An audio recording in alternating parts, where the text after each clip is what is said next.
tuve que regresar, y cuando regresé a casa encontré que había una patrulla de policías, que estaban los carros de bomberos, ¿no? Y que había una ambulancia. Y había momentos en que sí, o sea, eso es normal para todos, en que caía uno en depresión, en el que caía uno en desesperación, en que las preguntas llegaban y decía, ¿qué estoy haciendo acá? O sea, y todavía con esos pensamientos ibas atrás de una vaca y la vaca movía la cola y te embarraba la cara de caca, ¿no? O sea, era como que ya, ¿no? Ya basta de esto, ¿no? Sin embargo, ya en ese primer viaje fue un viaje en el que me tocó llorar, de hecho, en el avión, ¿no? Estar pensando si voy a volver a ver a mis viejos, ¿no? Primero el desarraigo. Esa palabra puede sonar muy fuerte, pero creo que se vive.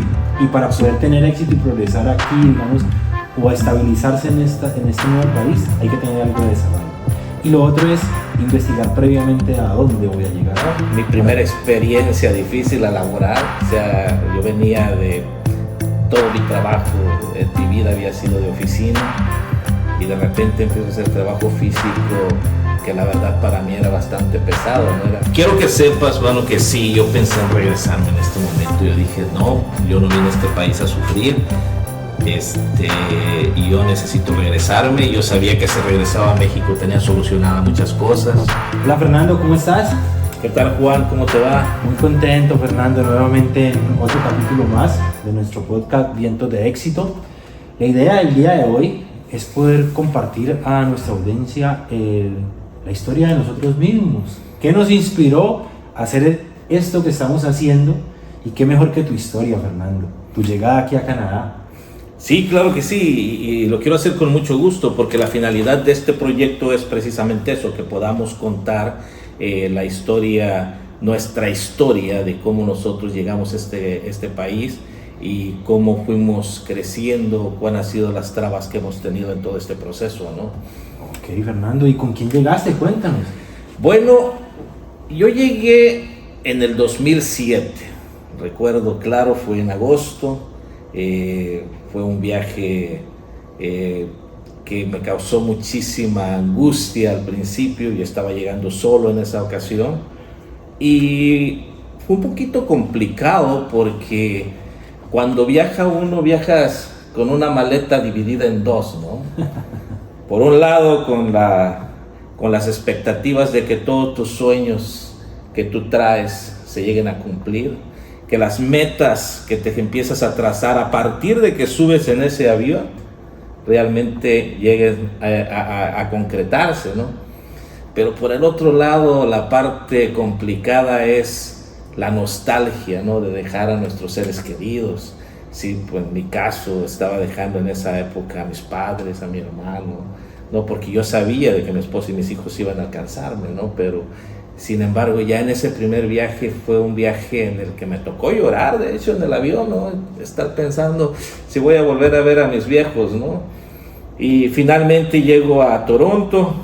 Otro choque con el que me encontré es que en agosto pues es caluroso, ¿no? Y más sin embargo, yo cuando bajé del avión recuerdo que me puse una chamarra gruesa, me la cerré hasta el cuello y dije, bueno, llegué a Canadá, ¿no?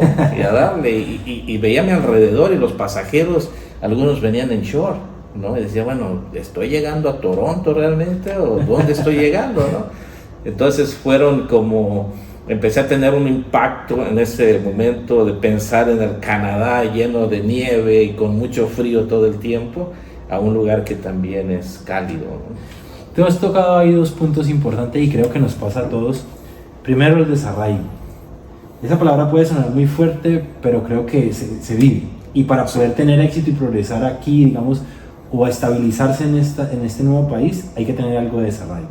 Y lo otro es investigar previamente a dónde voy a llegar, para saber que hay estaciones, porque uno se queda en lo que nos dicen en Latinoamérica, ese país es muy frío, pero resulta que es que en invierno es muy frío, pero en verano es otro país totalmente diferente. Entonces, bueno, eso es como para el inicio de tu perspectiva llegando.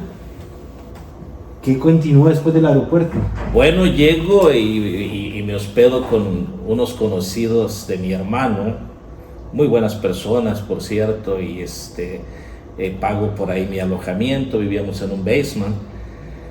Y por medio de él me pude empezar a trabajar en construcción. Mi primera experiencia difícil, la laboral. O sea, yo venía de todo mi trabajo, en mi vida había sido de oficina, y de repente empiezo a hacer trabajo físico que la verdad para mí era bastante pesado. No era cargar tablas, porque pues tú sabes que aquí todas las casas son de madera, ¿no? Lo equivalente a lo que hace un ayudante de un albañil allá en México. Ese era el trabajo que yo hacía, y no estoy hablando de manera despectiva en cuanto al trabajo, porque todos los trabajos son dignos, ¿no? Pero estoy hablando del cambio que llega a tener uno laboralmente para empezar a arrancar en este país, ¿no? Y esa fue una experiencia. Inclusive yo me acuerdo que en las mañanas, Juan, me paraba, y en el basement tenía una ventanita y me asomaba por ahí, decía, Dios mío, que llueva, porque ya tenía dolor en el cuerpo por semanas de estar cargando y hacer trabajo físico, ¿no? Oh. Pero finalmente, Juan, llegué a entender de que para poder alcanzar algo, no es que precisamente se tenga que sufrir, sino hay veces las maneras de aprender son diferentes. Ya. ¿No? Sí, porque hay mucha gente que yo lo entiendo y lo aplaudo, que llegan, consiguen un buen trabajo y ya no tienen que pasar por un proceso tan complicado, ¿no? Es muy válido y te digo, lo aplaudo, ¿no? Sí, quizás. Pero me voy a detener en ese momento de llegar. Dijiste, pagué mi renta, traías recursos, traías ahorros. Sí, traía recursos en esa ocasión para pagar mi renta por lo menos 3 meses. Ah, ok. Pero digamos 3 meses se pasan muy rápido, Sí. Y empieza la urgencia de, bueno, ¿y cómo voy a solucionar el cuarto mes? Tenías a tu familia en México, entiendo, tu esposa, tus Sí. hijos, también había que enviar algo de dinero, me Sí. imagino. Entonces cuéntanos un poco qué sensaciones surgieron entre esa urgencia de generar ingresos. Fíjate que en ese proceso llega mi esposa. Nosotros vivimos la inmigración en etapas, ¿no? Primero fui yo, después fue mi esposa y después mis hijos, ¿no? Y la verdad eso me causaba cierta ansiedad, porque tú sabes que desprenderse de los hijos cuando son chicos llega a tener impactos en ellos, ¿no? Y en uno mismo también, ¿no? Como papá. Entonces llega mi esposa, decimos, bueno, vienes, trabajamos los dos y mandamos dinero, ¿no? Porque así lo pintamos, así nos los pintan de facilito, ¿no? Pero resulta que no, espérate, no es por ahí, ¿no? Entonces llega mi esposa, y exactamente cuando llega empieza la persona con la que vivimos a decirnos, ¿saben qué? Yo me tengo que regresar a México y necesito entregar el basement, ¿no? La habitación donde estaba yo viviendo. Entonces ya no pueden seguir quedándose acá, y era entendible, él tenía que entregar y lo entendimos, y le digo a mi esposa, ¿sabes qué? Pues hay que buscar otro lugar. Por medio de Facebook contacta a otro hispano acá ahí en Toronto, acordamos, lo reunimos, pagamos lo que nos iba a corresponder de renta, le dijimos, bueno, venimos en 2 días, vamos a traer nuestras cosas, que no teníamos gran cosa, teníamos prácticamente ropa, ¿no? Okay. Y resulta que el día que llegamos, Juan, pues ya esa persona no estaba. Wow. Era una persona que rentaba y él nos iba a subrentar en un espacio en el basement, ¿no? Entonces prácticamente nos quedamos sin nada.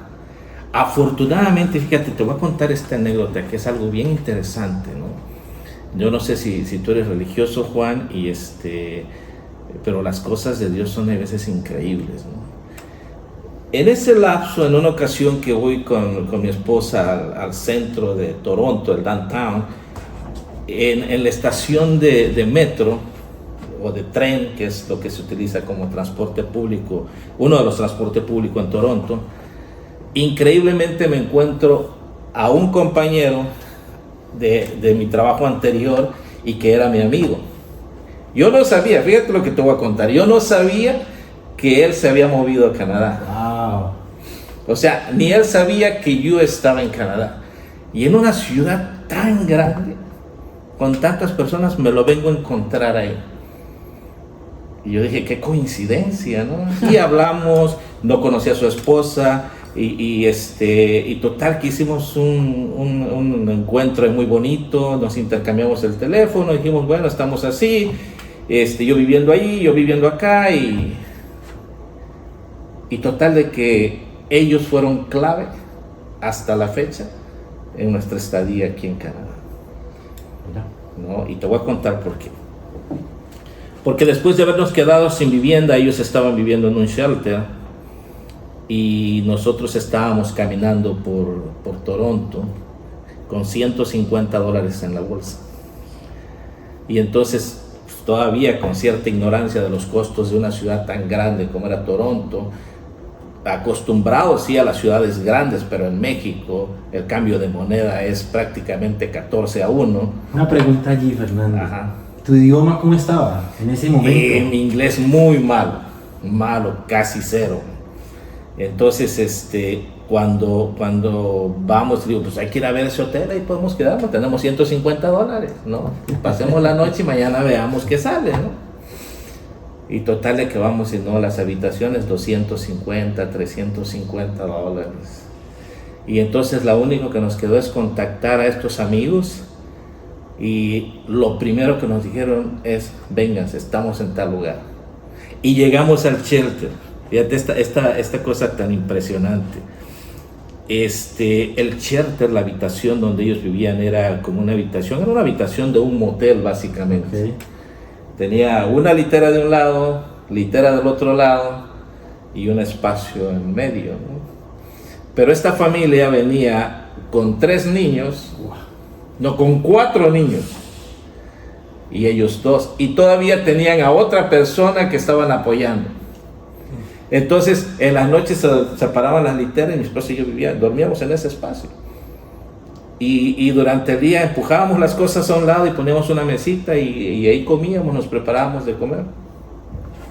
Posteriormente ellos decidieron venirse a London, nosotros nos quedamos todavía unos días en Toronto, conseguimos un basement donde vivir que nos ayudaron ellos a conseguirnos y yo empecé a trabajar en una factoría que hacía pan.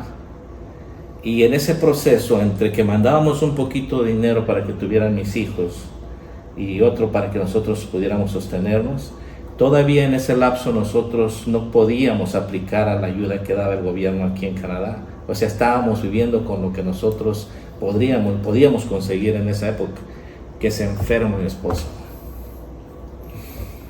Yo me acuerdo que ese día yo estaba trabajando cuando me habló por teléfono y pues bueno, tuve que regresar y cuando regresé a casa encontré que había una patrulla de policías, que estaban los carros de bomberos, ¿no? Y que había una ambulancia. Entonces eso en nuestro país, yo no sé en Colombia, pero en nuestro país es aquí algo muy mal grave está, ¿no? Sí, total. Y aquí pues es de alguna manera el protocolo que tienen para atender una emergencia, ¿no? Y total de que esa vez mi esposa fue hospitalizada y estuvo 4 días en el hospital y pues ahí la iba yo a visitar y lo más triste de esto es que yo no tenía dinero. Entonces muchas veces de lo que le daban a ella dentro del hospital, pues de ahí compartíamos y comíamos los dos. Y viene la parte más complicada. En el 4.º día, después de haber estado en el hospital, le dan de alta. Y cuando le dan de alta eran las 12 de la noche. Yo no tenía ni para el autobús y tenía que tomar 2 autobuses para llegar donde yo vivía, ¿no? Entonces en Toronto, cuando tú pagas, igual que aquí en London, ¿no? El transfer que tú tienes tiene un tiempo, ¿no? Entonces lo que me quedaba era ir a los botes de basura y empezaba a checar los transfer que las personas tiraban. Y encontré 2 que todavía tenían exacto el tiempo para llegar a la siguiente parada. Y esa noche me acuerdo que fue una noche bien lluviosa, estaba lloviendo fuerte. Llegamos a la primera parada, pero de ahí pues ya no había.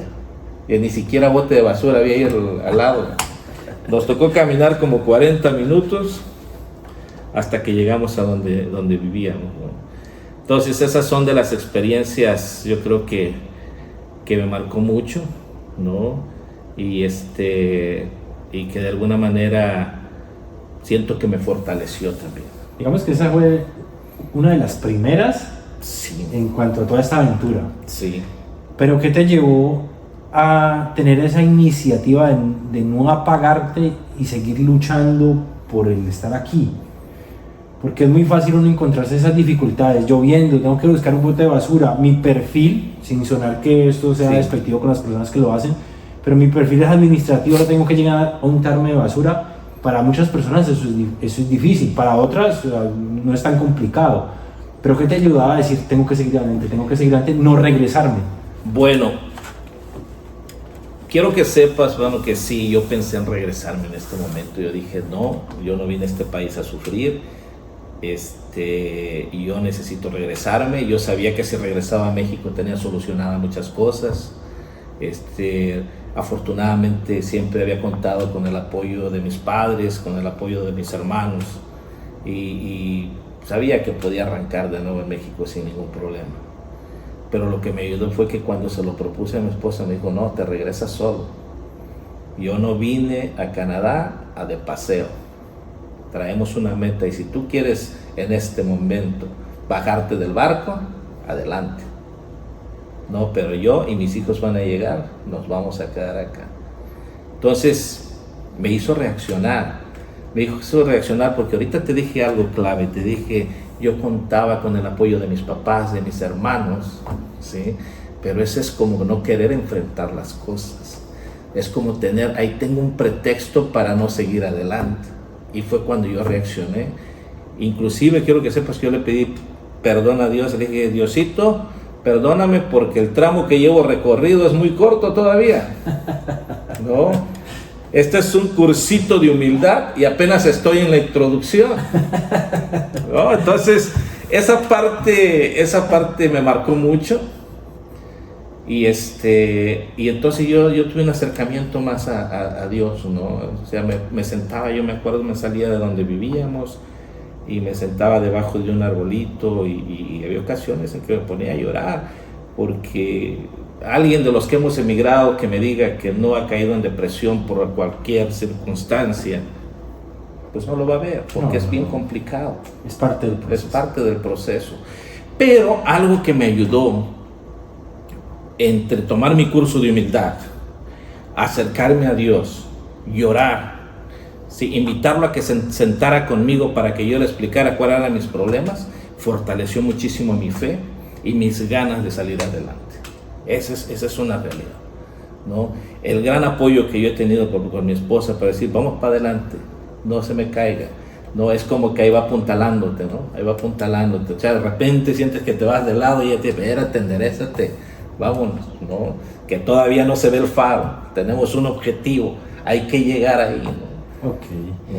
Ahí, los que hemos vivido este proceso de emigrar, a veces traemos unas lógicas y uno quiere tener resuelto en su mente cuál es el paso siguiente.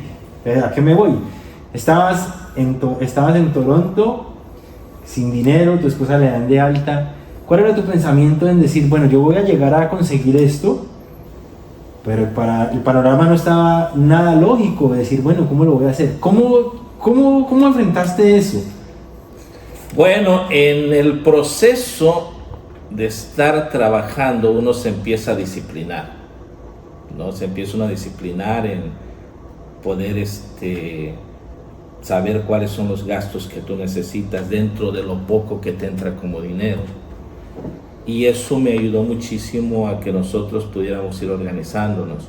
Aún seguíamos sufriendo en Toronto, pero la siguiente parte de nuestra historia empieza cuando de repente recibo una llamada de los amigos que te cuento, de ahora que los quiero mucho, y nos dicen, véngase para London. Y yo decía, London, o sea, ¿qué habrá London? ¿Dónde está London? Y me dice que aquí hay trabajo, ¿no? Aquí llegando tú te vas a trabajar, además pasa una camioneta por ti y te lleva a trabajar, y te regresa la misma camioneta hasta la puerta de la casa. Y digo, caray, no, eso suena muy bonito, ¿no? Y total que decidimos venirnos a London, man. Y todavía arrastrando la pregunta de cómo le vamos a hacer para poder traernos a nuestros hijos. O sea, estábamos moviendo, pero al mismo tiempo estábamos colgando con ese estrés, podría decirte, de cómo vamos a solucionar el hecho de que podamos traer a nuestros hijos y estén con nosotros, que es donde tenían que estar, ¿no? Decidimos llegar a London, ¿no? Nos volvemos a quedar con ellos. Nos abren las puertas de su departamento en esa ocasión y nos volvimos a quedar con ellos, y fue la primera vez que nosotros sabíamos de hacer un trámite en la ayuda social que tenía el gobierno acá, y empezamos a trabajar, y efectivamente pasaba la camioneta por nosotros. A las 5 de la mañana estaba pasando, Juan, para irnos a la finca a trabajar. Íbamos a limpiar tomates, a cortar chiles. Entonces hicimos todo un proceso, ¿no? Pero llega un momento en que dices, no, espérate, yo no vine a esto a Canadá. Sí, tengo que girar un poquito y no caer en el confort de estar en un lugar donde sí estoy recibiendo un dinero, pero que no me da crecimiento, ¿no? Y no soy despectivo, una vez más te lo digo, no soy despectivo, estoy hablando a título personal, ¿no? Entonces fue cuando yo decidí irme a trabajar a otra finca, que era una finca de vacas, donde ordeñábamos. En esa ocasión creo que ordeñábamos como 800 vacas en 3 diferentes turnos. Yo no trabajaba en los 3 turnos, pero aprendí también la ordeñada y empujar ganado. Y había momentos en que sí, o sea, eso es normal para todos, en que caía uno en depresión, en el que caía uno en desesperación, en que las preguntas llegaban y decía, ¿qué estoy haciendo acá? O sea, y todavía con esos pensamientos ibas atrás de una vaca y la vaca movía la cola y te amarraba la cara de caca, ¿no? O sea, era como que ya, ¿no? Ya basta de esto, ¿no? Entonces llega la oportunidad, en una ocasión con mi esposa, venía yo de la finca, pasé por ella porque estaba atendiendo por ahí una cita, y estaba yo pasando exactamente por donde está King's College, ¿no? Que es parte de Western. Y yo le decía a mi esposa, ¿qué se necesitará para trabajar en este lugar? ¿No? Y esa era la pregunta que siempre me hacía, y pasé en otra ocasión, y un día le digo, ¿sabes qué? Me voy a parar aquí, yo voy a ir a preguntar. Quiero que sepas, con mi inglés mucho. Esa era la pregunta. ¿No? Con mi inglés mucho, porque las oportunidades en esa época de ir a la escuela para mí, hablo para mí como mexicano en esa época, era muy limitada, porque mi abogado dentro de mi proceso para poder calificar como residente decía, los mexicanos tienen el 99.9% de posibilidades de que los regresen a su país. Pero yo nunca perdí la esperanza de ese 1%, 1%. Yo dije, si hay una flamita, esa flama ha arrancado incendios grandes, ¿no? Entonces me aferré y fui a ver una vez, 2 veces, nada, y seguía yo en el proceso de las vacas. Y ya estando en las vacas, en una ocasión me acuerdo que me habla ya mi suegra, se había venido para acá, y me dice, oye, te llegó un sobre de inmigración. Y yo dije, ¿un sobre de inmigración? ¿Qué será, no? Y cuando regreso a casa, me da el sobre, y yo sabía que en ese sobre había una respuesta, pero existía todavía eso de que los mexicanos teníamos muy pocas posibilidades que calificáramos para tener la residencia, ¿no? Entonces me acuerdo que le digo a mi suegra, que en paz descanse, ya no está con nosotros, le digo, ¿sabe qué voy a comer primero? Y después lo hablo, ya, que sea lo que sea, hombre, no pasa nada. Mi esposa ya estaba viendo las posibilidades de ver a dónde podríamos movernos en caso, ¿no? En caso de tener un plan B en caso de que las cosas no salieran bien. Aunque hay veces yo digo que tener un plan B es dejar de enfocarse en el plan A, ¿no? Pero digo, todos pensamos diferente. Y me dice, no, ábrelo. Y lo abrí, y Juan, ahí estaba la respuesta que me habían aceptado aquí en Canadá. Entonces, a partir de ese día, las cosas sientes que empiezan a cambiar. Empiezan a cambiar porque el nivel de estrés empieza a bajar un poquito. Y te digo un poquito porque vienen otras cosas que se estresan también en todo ese proceso, ¿no? Que vienen los pagos, que ya los hijos están por llegar, y ya llegaron mis hijos, y entonces ya empiezan otro tipo de estrés. Y regresando una vez más a lo del trabajo, En otra ocasión que pasamos por Kings, decidí otra vez bajar. Y llego al front desk de ahí de Kings, al escritorio que está en la recepción, y le digo directamente a la muchacha en mi corto inglés: oiga, yo quiero trabajar acá, ¿qué necesito para trabajar acá? Y me queda viendo y me dice: bueno, necesitarías hablar con alguien de recursos humanos, ¿no? O con alguien del departamento de Physical Plan, donde tú quieres trabajar. Y me dice: es con el señor que va ahí, pero necesito un appointment. Antes de que ella terminara de hablar, yo me salí y fui a alcanzar al señor. ¿No escuchaste appointment? No escuché. Que te voy a contar algo ahorita. Déjame te termino esta parte y que no se olvide lo que te voy a contar. Y le digo: señor Mike, porque me dieron su nombre en el front desk. Le digo: ¿cómo está? Y ya se para el señor, muy amable, un señor ya grande, y me dice: bien. Le digo: mi nombre es Fernando García, y yo sé lo que te enseñaban. Sí. No, yo vengo de México, tengo tanto tiempo acá, o sea, así como para que no me preguntara nada, porque quizás no iba a saber qué responderle, igual. Y quiero trabajar acá con ustedes. Me quedó viendo el señor y me dice: a ver, vente, acompáñame a mi oficina.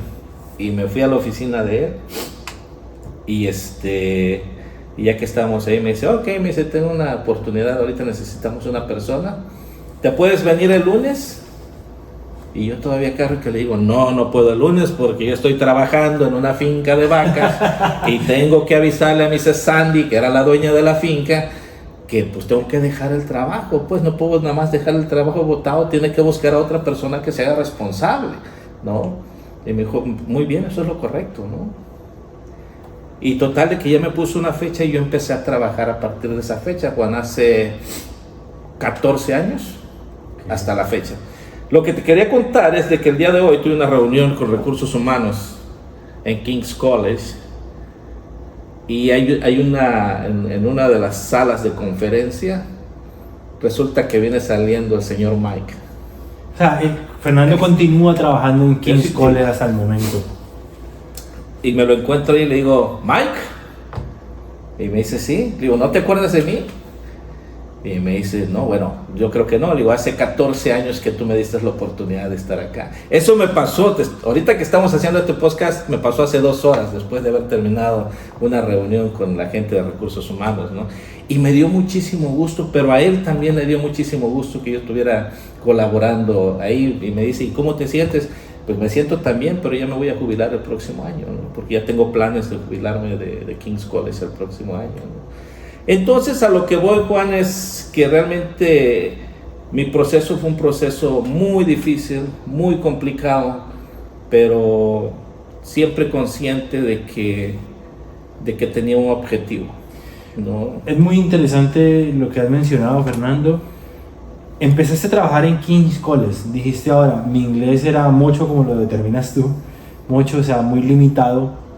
Cuando empiezas a trabajar, ¿cómo enfrentabas? Porque estás dentro de una comunidad educativa, docentes, quizás te van a hablar en un inglés muy, muy perfecto.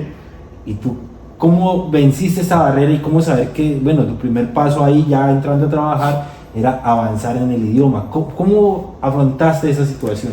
Bueno, fue muy difícil, fue un verdadero reto, Juan, porque ya cuando me presento a trabajar, en esa época yo era el único hispano que estaba trabajando en el equipo de mantenimiento, ¿no?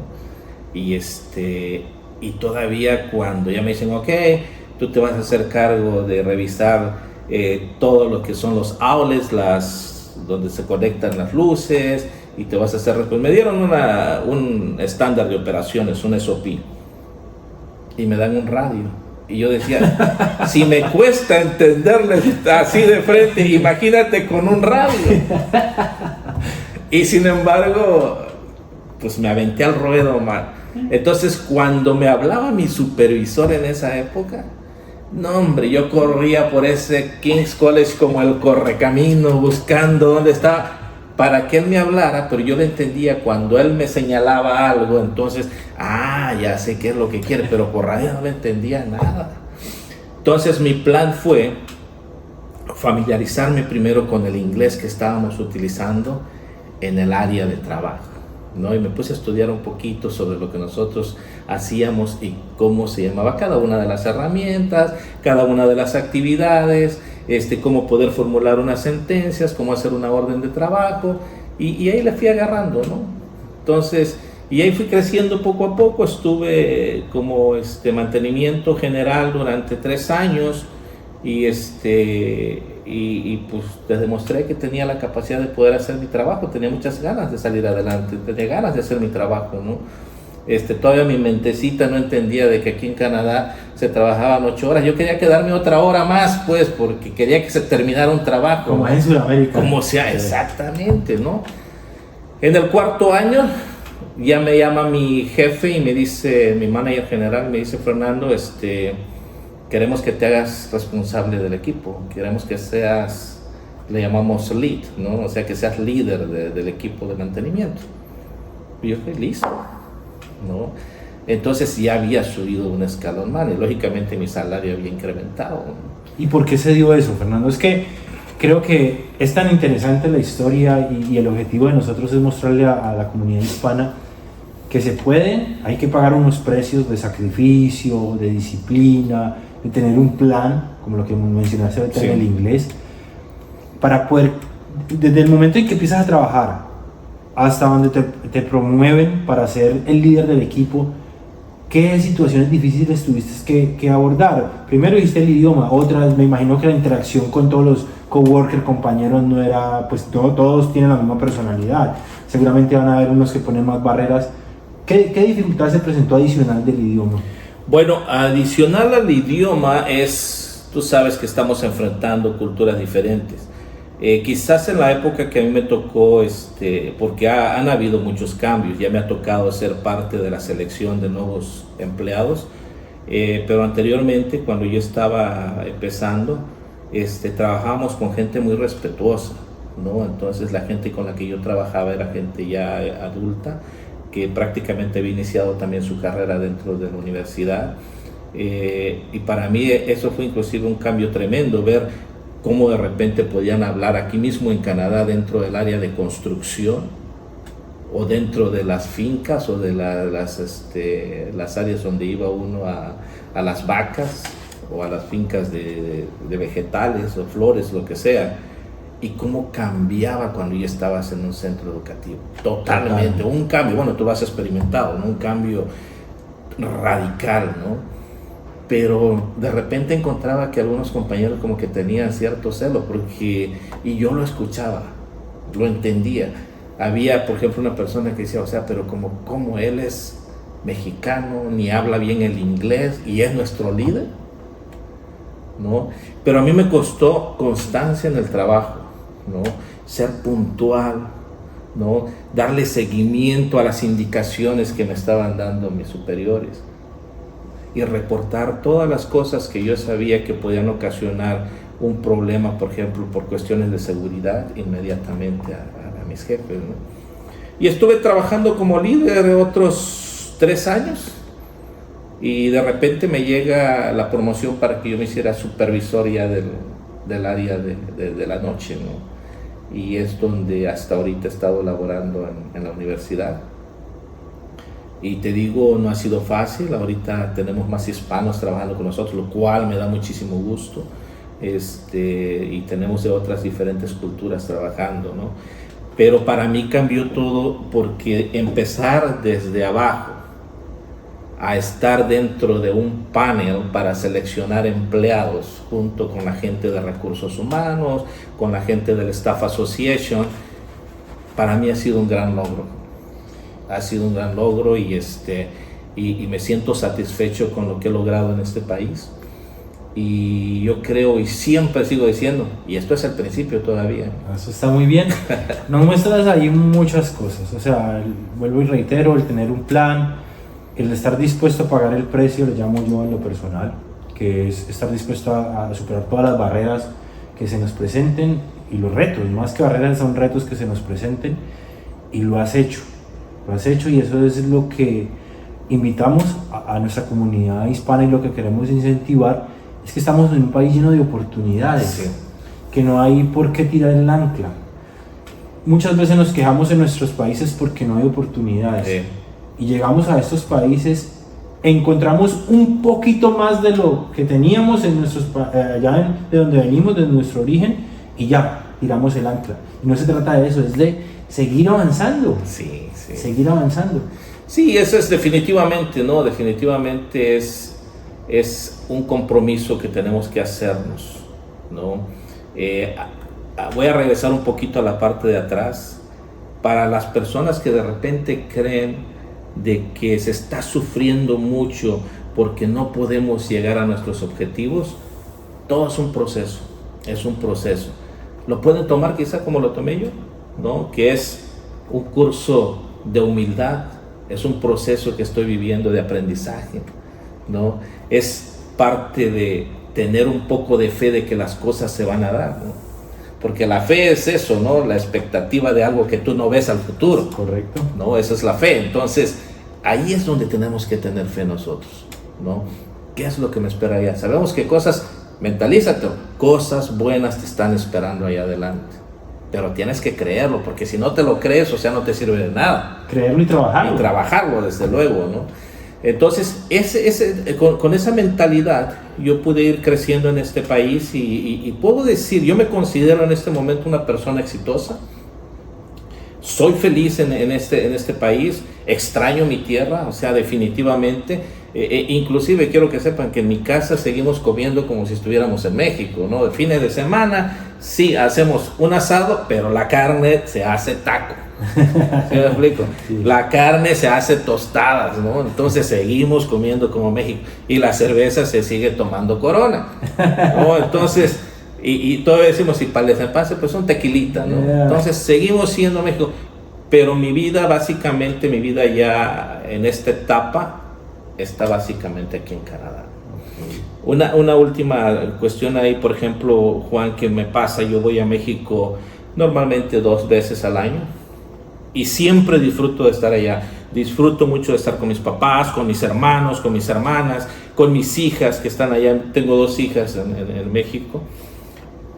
Pero cuando regresa uno, cuando bajas del avión en Toronto y coges tu carro, yo dejo siempre mi vehículo en el aeropuerto, y coges tu carro y te vienes ya manejando hacia el fondo, lo primero que uno dice es, ay, gracias a Dios, por fin en casa. ¿Pero por qué? Porque tu familia está acá, porque tu casa lo tienes acá, porque el trabajo lo tienes acá, porque toda la vida está prácticamente acá. Entonces, pero eso no quiere decir que yo no ame a mi tierra. Amo estar con mis papás, me encanta comer con ellos, me encanta dormir en la hamaca, me encanta estar con mis hijas, con mis hermanos, pero cuando regreso, o sea, al final de cuentas, esta es mi casa. No es una cuestión de que no, ya se cree mucho porque es canadiense o ciudadano canadiense. No, eso no tiene ni nada que ver con los sentimientos realmente que tiene uno hacia donde uno es, ¿no? Ok. Bueno, Fernando, nos contaste muy claramente y te agradezco por eso tu experiencia para ingresar a una institución educativa, a tu promoción, pero paralelo a eso, ¿cómo iba la relación con tu familia? ¿Cómo iba progresando también tu esposa, tus hijos? Bueno, esa es otra historia, o sea, yo tengo una familia muy bonita, gracias a Dios. Tengo 2 hijos maravillosos acá y tengo 2 hijas en México de mi primer matrimonio, con la cual también tengo una relación increíble, y ya tengo una nieta de 10 años, Amy, ¿no? Que la amo. Pero con mi familia acá también no fue fácil. El impacto cultural que tuvo en mis hijos fue grande. O sea, nos cobró factura. Mis hijos pasaron por situaciones complicadas, problemas de depresión, problemas emocionales, pero cuando la familia se mantiene unida, cuando la familia realmente está ahí para sacar adelante a los hijos, todo se puede. Lo único que yo les puedo les puedo recomendar a todos es que cuando se le dedique tiempo a la familia, que sea tiempo de calidad. Que dejemos el teléfono a un lado, o sea, que realmente nos enfoquemos en escuchar a nuestros hijos. ¿no? Porque el crecimiento de los hijos en Canadá, Felipe, es complicado. Es complicado, pero más sin embargo podemos tener hijos también muy exitosos. Pero también depende de la guía que tengamos nosotros como papás, ¿no? Eso es bien importante.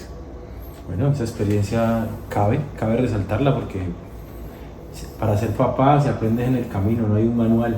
Definitivamente. Y todos esos consejos que le entregan a uno hay que interiorizarlos y saber en qué momento se ponen en práctica. Muchas gracias. Sé que es un país, y digamos que así es la perspectiva que yo tengo acá, es un país con muchas oportunidades, pero entre esas oportunidades hay cosas muy buenas, pero también cosas muy liberales que pueden llevar a la perdición de una persona y más a un joven. ¿Ya? Entonces creo que es importante el tiempo de calidad, el escuchar, comprender, no reaccionar bajo, digamos que un mandato rígido, sino entender el contexto de cada persona. Sí, es importante porque apenas tenía yo una plática con mis hijos ya están grandes, ¿no? Pero anteriormente todavía cuando ellos estaban iniciando en la universidad, cuando yo emitía una opinión, yo siempre decía, es que yo soy el papá de la casa, o sea, yo soy el que tengo la razón, ¿por qué mis hijos me están debatiendo esto, no? Pero también tenemos que entender que los hijos crecen y también hay etapas en las que nosotros como padres vamos a aprender de los hijos. Eso es bien importante. No siempre vamos a tener los papás la razón, pero hay que saber escucharlos. Para responder, yo creo que lo ideal es recibirlo, lo que te están diciendo, procesarlo, para que puedas emitir una respuesta que no vaya a tener una consecuencia negativa. Okay. Y mientras que se cruzaban esos periodos difíciles en cuanto a tus hijos, ¿cómo iba tu esposa? Bien, ella estuvo muy enfocada realmente en la familia, en estudiar inglés. Inició una compañía de limpieza, primero haciéndolo ella con otras personas. Yo la ayudaba en muchas ocasiones y fue creciendo hasta que la compañía pues ha llegado a tener el éxito que ha tenido, ¿no? Teniendo contratos importantes con algunas compañías grandes de acá de Canadá. Cuanto a limpieza de departamentos, a nuevas casas, oficinas. Entonces ha sido un proceso muy exitoso también para ella, se ha podido desenvolver como empresaria, y la verdad, ahí está, estamos creciendo, ¿no? Ajá, perfecto, o sea que pues has emprendido, has tenido varios roles aquí en Canadá, digamos que desde una etapa inicial de tener esos survival jobs que a veces hay que afrontar, allá tener un liderazgo dentro de una institución académica y emprender, que en tierra lejana si es difícil en nuestras propias tierras, ahora en una tierra lejana es aún mayor el reto.